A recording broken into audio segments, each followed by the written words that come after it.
welcome everyone. This is your monthly astrological forecast for the month of December. Here are the major transits taking place this month that I'd like to focus on. On December 3rd, we have Neptune in Pisces stationing direct at 22 degrees. On December 6th, we have Mercury entering the sign of Capricorn.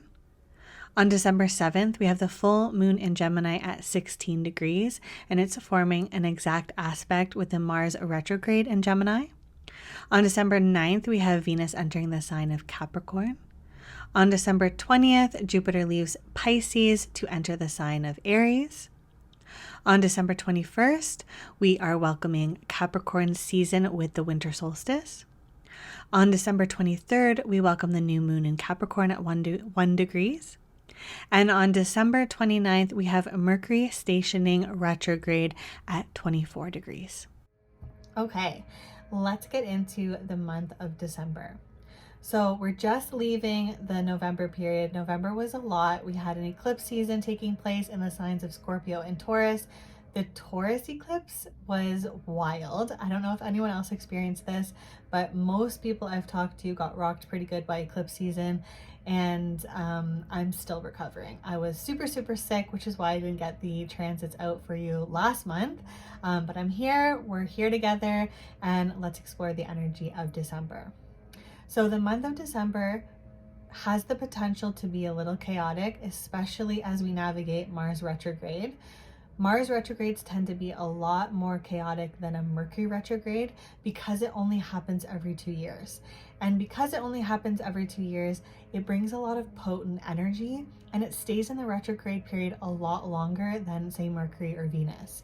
So Mars is in the sign of Gemini right now, so it's bringing up that like anxiety prone behavior, as well as stewing up like nervous energy. So if you're feeling like that lately, you can think Mars in Gemini. So the retrograde period for Mars was October 30th is when it first started, and it's not going to leave the retrograde period until January 12th. So we're in the thick of it. It's going to pair up with the full moon in Gemini coming up this week. So mentally prepare for that, because that can bring like a lot of nervous energy. We can feel this kind of like restless energy, and it can feel like pent up energy that we can't release. So we're prone to gossiping, prone to being caught in gossiping. So be mindful of that. And we're lacking a lot of energy. We're lacking a lot of energy and focus. And this could feel extremely frustrating, and we can take those frustrations out on others. So just be mindful of that energy. The end of the month should feel a little better. We're probably going to experience some closure, and we get that grounding energy of Capricorn. Okay, let's start from the beginning. On December 3rd, we have Neptune in Pisces stationing direct at 22 degrees. And Neptune is the planet of spirituality, transcendence, freedom. It's also the planet that likes to dissolve, bring that like fogginess. So as it stations direct, we feel an activation of this energy. So things become a lot more clear as we start to gain clarity, as that fog starts to lift. So we can get like a clear image, and things might not feel as disorienting or confusing. On December 4th, we have Venus squaring Neptune. So this can bring up feelings of insecurity when these two are involved. Venus is our values, our self-worth, and Neptune, again, it's like that dissolving effect. So when we're looking at romantic relationships, we can have these romanticized ideas, and it's like viewing things with rose-colored glasses. So try to look at your love relationships from a more realistic, practical perspective, so that we can avoid feelings of disappointment in the end. Also be mindful of escapism qualities, because wherever Neptune is involved, we want to escape, and escapism can look like diving into a fantasy book, which is a-okay, or it can also look like drug abuse and alcohol abuse. So just be very mindful of those tendencies. On December 6th, we have Mercury entering the sign of Capricorn. So Mercury is the planet of communication, and it's entering the practical sign of Capricorn. So when Mercury transits through the sign of Capricorn, we can find ourselves more focused on work, and we're also more focused on like long-term goals. We have patience, we have persistence, and we know that things take time. Conversations are short, concise, and to the point. On December 6th, we also have Mercury squaring Jupiter, and this transit can bring feelings of optimism and bring that positive outlook on life. We can, however, lack concentration with Mercury and Jupiter, especially because Jupiter is in the sign of Pisces. So Jupiter likes to expand, and Pisces is very much the dreamer, so we can have our head in the clouds. So, and I should also mention that we have that Mars in Gemini retrograde happening. So this is very chaotic energy. This is also like super unmotivated energy. So like when you've got Mercury, Jupiter, Mars involved, we're not focused. So just be mindful of that, and be mindful of any arrogant and cocky behavior. And again, mindful of that gossiping, because we're more likely to get caught with the gossiping. On December 7th, we have a full moon in Gemini. Now, this full moon in Gemini has the potential to rock us pretty good, because it's meeting up with Mars in Gemini, that retrograde period. So the full moon, it intensifies any planets that it touches, right? So that full moon is like amped up. It's illuminating things. It shines a light on things. So it's shining a light on the Mars retrograde. So we're like really in it. It's like potent energy. It's nervous. It's anxious. It requires us to find a little patience, because it can intensify our emotions. So we might feel frustrated, and we may have a low energy, and it can bring up a lot of emotions. So just be mindful of that. It's probably not going to feel all light and fluffy this full moon, but we could find ourselves wanting to be a little bit more social because it's in the sign of Gemini. Just make sure that you're not loading up your plate with too many social engagements, because you can feel frustrated if you don't have any free time for yourself. On December 8th, we have the Sun opposing Mars in Gemini. So this can increase our assertiveness and also our competitiveness. So this requires a great deal of patience, and a lot of us are lacking patience right now because of Mars in retrograde in the sign of Gemini. So feelings of frustrations may arise. We need to be more honest. We need to be firm and try to avoid unnecessary arguments. So yes, we still need to be assertive and firm, especially in certain parts and aspects of our lives, but we need to make sure that we're not engaging in unnecessary arguments, because it won't bode well for anyone involved. On December 9th, we have Venus entering the sign of Capricorn, and we also have Venus squaring Jupiter. Now, Venus is the planet of love, values, self-worth. It's our finances, and it's entering the practical grounding energy of Capricorn. So we can seek greater commitment in our love relationships and even in our friend relationships. And we can be a little bit more pragmatic with our money. We might even be coming up with new financial goals, financial plans, possibly saving money. Now, that being said, Venus is squaring Jupiter. So sometimes when this happens, we can be a little bit overindulgent and spend a lot of money. So be mindful of this. I'm hoping that the Capricorn energy will help us be a little more mindful in our spending. This is also the time of year where we tend to spend a lot of money because we're buying gifts for the holidays, and it can make us really generous when Venus and Jupiter meet up together. That being said, we can find ourselves feeling a lot more social, wanting to get out, hang out with our friends and family. It allows us to let loose and have some fun. So lean into that and be mindful of spending. On December 12th, we have the Sun sextile Saturn. So this transit provides us with patience, perseverance, and the ability to stay focused on our work. So we're more determined, we're more practical, and we're ready to get down to business, which I'm here for because I need this energy. With Mars retrograde in Gemini, I'm so unfocused. So this is a great day to tackle projects and potential to gain recognition for all of your hard work. On December 14th, we have the Sun square Neptune. So remember, the Sun is our life force, our vitality, our energy, and Neptune dissolves.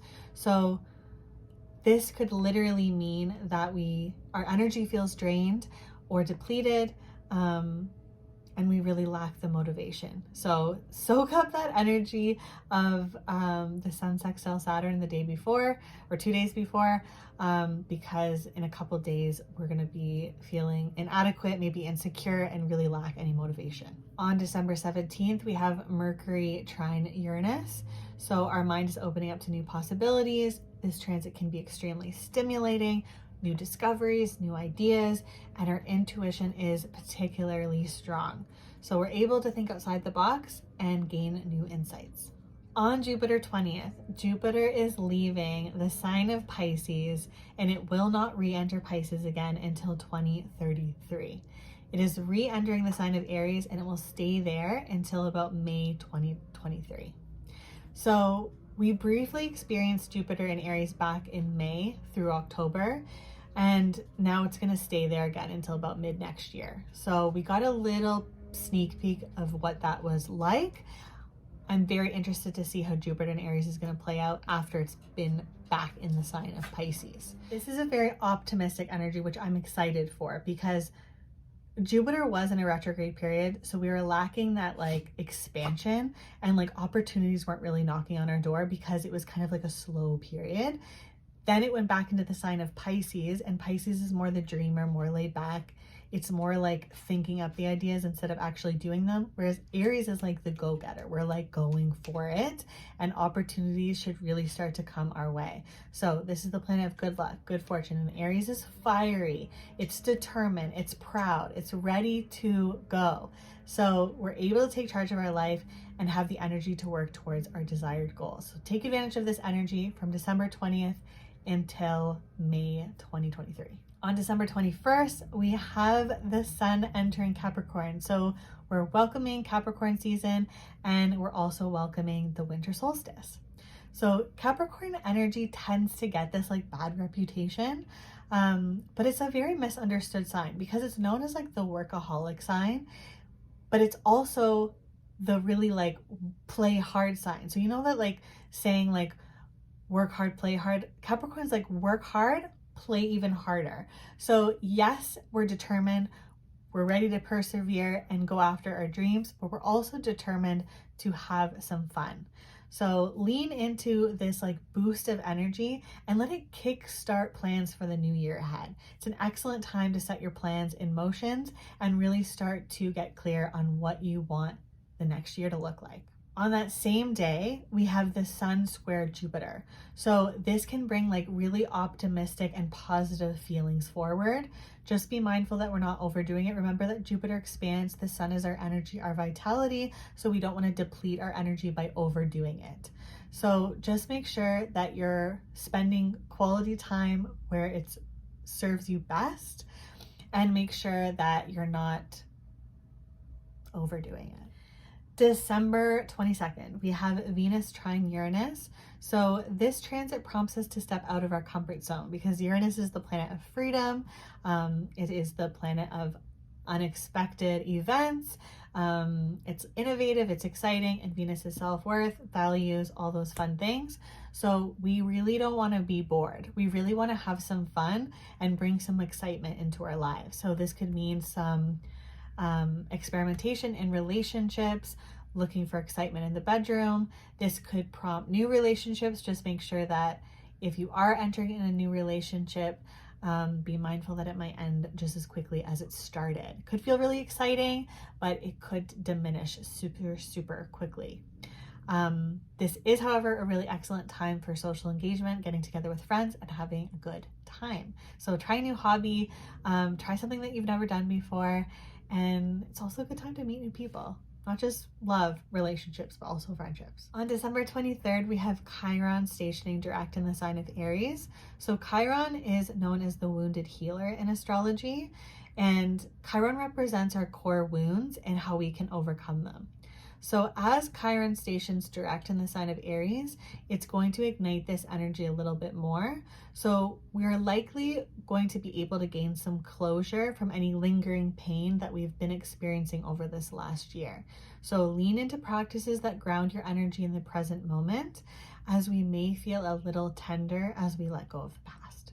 on that same day, we welcome the new moon in Capricorn. Now, new moons are fresh starts, new beginnings, which is why sometimes with those new beginnings, we need to find closure first. We need to make peace with what once was, so that we can create space for something new and begin again. So the new moon in Capricorn provides us with the opportunity to lay the groundwork for the year ahead. So this is an excellent time to set intentions for the year ahead. Now, I don't mean New Year resolutions, I mean new intentions, realistic intentions that you can set that you would like to transpire in the next year. Don't set unrealistic goals for yourselves because it will only lead to feelings of disappointment. So lean into that fresh start and know that Capricorn energy is super, super grounding and stabilizing. And remember, it's patience and perseverance. These goals that we set, these intentions that we set for the new year, doesn't mean that they have to happen right away.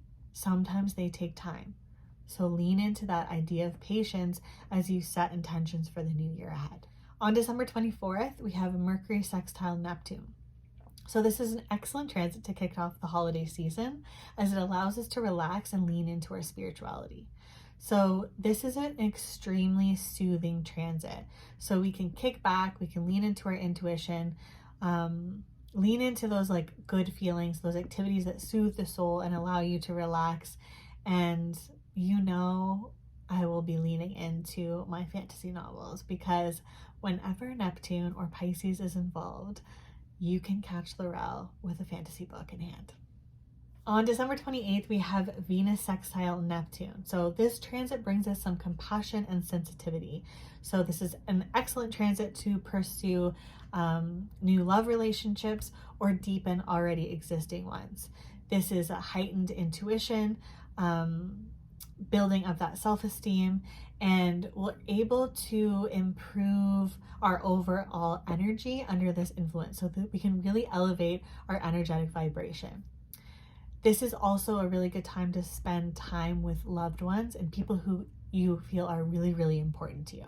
On December 29th, we have Mercury stationing retrograde in the sign of Capricorn. Now, before you get upset, know that this is not a bad thing. This is actually really good. I actually love that this is happening on December 29th, right at the end of the year, because it's a perfect opportunity to slow down. Because when Mercury stations retrograde, we're able to slow down, reflect, and gain some perspective. So this is a really good time to kind of assess what is no longer working, get really clear on your priorities, and set clear goals for the year ahead. So don't think it's a bad thing that we're ending the year on a Mercury retrograde. We also have a Mercury conjunct Venus on the same day. Our communication is harmonious and pleasant as these two pair up. So we're more direct in our communication because of that Capricorn influence, and Venus is seeking commitment in our relationships. So we're more committed to who we're conversing with, and we're not having like surface level conversation, and we're not engaging with people that don't build our energy up and don't positively influence our lives. So this is a really good time for socializing, really good time for dating, and business is favored during this transit because we are feeling particularly confident. Last but not least, on December 31st, we have Venus conjunct Pluto. So there's a strong need for affection, emotional depth, and connection here. During this transition, the ideas of sexuality and power will be intertwined much more strongly in one's mind, and there's a powerful attraction for those single or in relationships. So be mindful of this if you're single, because December 31st can already bring up a lot of feelings, especially if you're alone. I stand by that. I think New Year's Eve is one of the most lonely days of the year, especially if you're single. So if you feel like you're like craving this like emotional depth and connection, try to find that connection in the right places. Try not to just, what's the word I'm looking for? Try not to seek it just for the fact of seeking it. Really, really lean into those like powerful connections and know that if you don't find it today, this feeling will pass. You'll be okay. Lean into that solitude. If you're in a relationship, this is a really, really strong placement for deepening that emotional connection with your partner. So that is the month of December, everyone. If you have any questions, let me know. If you want to book a reading with me to see what the year ahead looks like for you, you can book it through the link below. And of course, thank you for being here. Thank you for being patient with me when I was really, really sick. It's so good to be back with these astrological transits. And I have new and exciting things and offerings that I'm working on for the new year. So keep your eyes peeled for that. Have a wonderful December, everyone, and we'll chat soon.